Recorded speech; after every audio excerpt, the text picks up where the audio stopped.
टेलीग्राफिकली भेजा है। किसका है? माया का।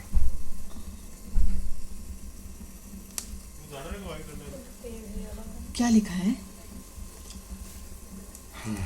कुछ और सामान रह गया उसका यहाँ पर, वो मंगवाया है उसने। और क्या रह गया है? मुझे तो मालूम नहीं। पढ़ लो। आप पढ़ के सुनाइए ना।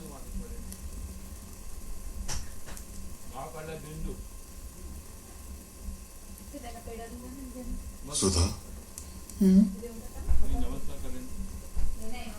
दिस इज माया।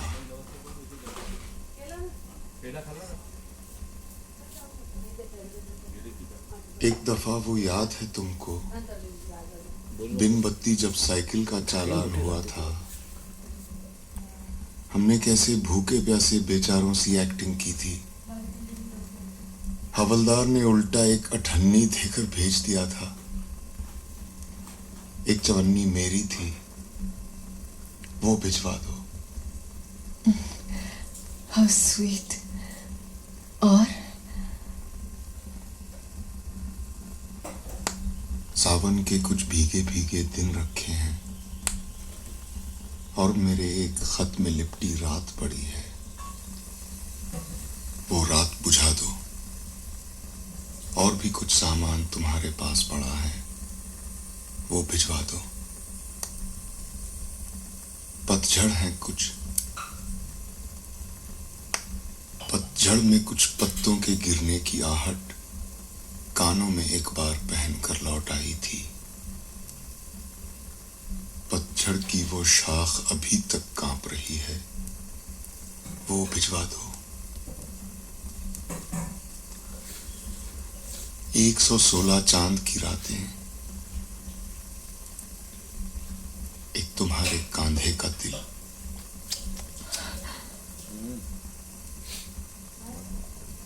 गीली मेहंदी की खुशबू, झूठ मूठ के वादे को। मैंने क्यों भिजवाया वो सब? यूं भी तो दिन रात माया हमारे साथ रह रही है। सामान भी रह जाता तो क्या हो जाता?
भिजवा